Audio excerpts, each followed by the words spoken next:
The blacks, man, they just, dude, you guys don't call it out. You don't put it on blast. We need to start calling out the bullshit. That's what I'm like, I'm not here judging them. Oh man, you don't like, I love black culture, bro, but you got to call out the bullshit so that this bullshit right here cannot go unchecked.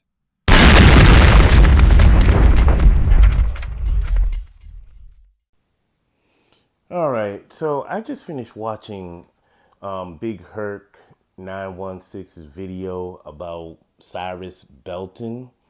And before I unpack it, let me just say this. I used to be a cashier at a convenience store. And one of the things that they taught us during orientation is that the items in the store are insured. So therefore, there is really no need to go and chase somebody out the store. Now, when I looked and reflected on what Rick Chow did with Cyrus Belton, him and his son, that was unwarranted. Now, granted, in this case, Rick Chow is the proprietor of that particular franchise, but he really didn't need to chase Cyrus Belton out, especially if his items in that store are insured. It sounded more like it was a one-up thing, where he could have just, took the loss, called the authorities, and notified them about the person that swiped something in their store. He had the surveillance footage and all that. That was unnecessary. It was also unnecessary for the jury to reach the conclusion of not guilty, because how is what Mr. Chow did self-defense? I don't get it. Mr. Chow shot him in the back, and there was really no clear evidence of Belton getting ready to shoot at him, or nor did he shoot at him. So I don't understand where the self-defense came in. But I understand. I understand where the trial took place, who was on the jury, and who was behind the bench. I get it. I also get, who the district attorney was. I get all that. So it made sense as to why Rick Chow was released. So anyway, let me get to the heart of this subject. So Big Herc 916 pretty much was out of pocket when it came to this commentary. But I noticed, his past videos, there's been a pattern forming there. And the pattern is that, you know, black folks don't really need to be quote unquote victims. We need to be accountable for our image and what goes on in our community and people that do acts within it. And Big Herc's view on this is very skewed at best. And it's very pandering at best too. Because if you connect the dots, you can see what the intent is and who the audience is for this. I mean, when I was Googling Big Herc, I seen an image of him on Fox News. So that should say it all about where he stands at. And regarding we need to tighten up and do all this, Big Herc, if you pay attention to your news, and I'm not just saying, the news that you see on the Fox News or CNN or MSNBC, but on your local news.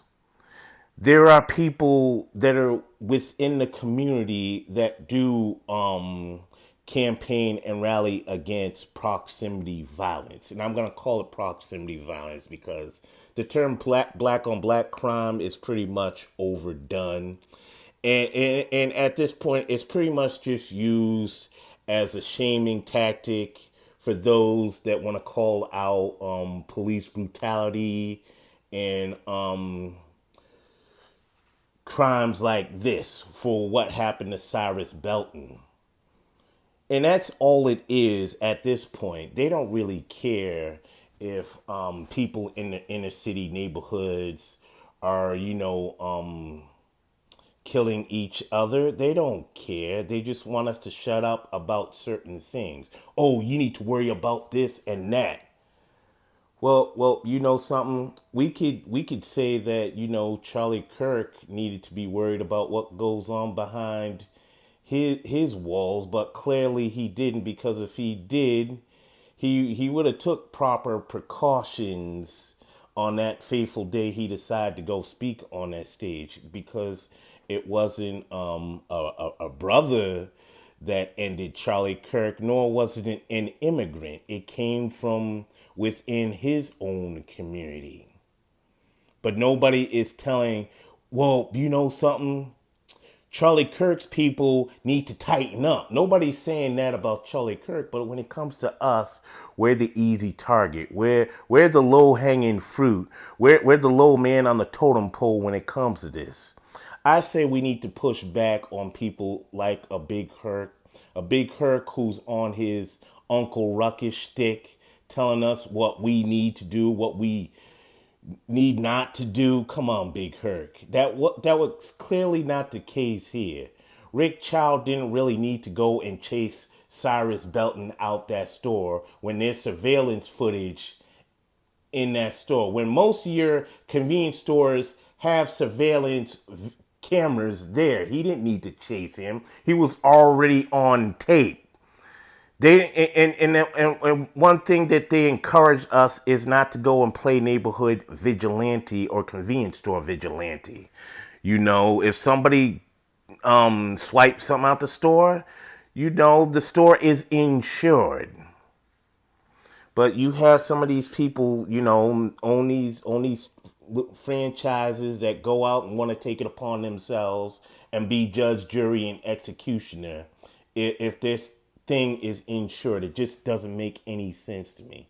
Nor does Big Herc's drive-by thoughts about Cyrus Belton and pointing the fingers at him and his parents, and then saying, what was he doing carrying this? I'm like, come on, Big Herc. But Big Herc won't question, white kids that, may have a tool in their pocket or nothing. He'll turn a blind eye to that. And it'd be interesting to see if Big Herc has anything to say about Nolan Wells. What's he gonna say? Well, Nolan Wells, he should pay attention to his. No, he won't say that, because there's no narrative that would go and support his usual talking points about that, because it's obvious who Big Herc worships and everything. Big Herc is just nothing but an Uncle Ruckus with a bodybuilding physique. That's all he is. He's a muscle-bound Uncle Ruckus. And I ain't gonna touch on, we need to have our own businesses and not support businesses that really don't respect us, because that's pretty much a given. That can be its own video. And plus, I went too long than what I said I was going to do with this one. So, audience, tell me what you think. Let me know in the comment box. This is I Will Media.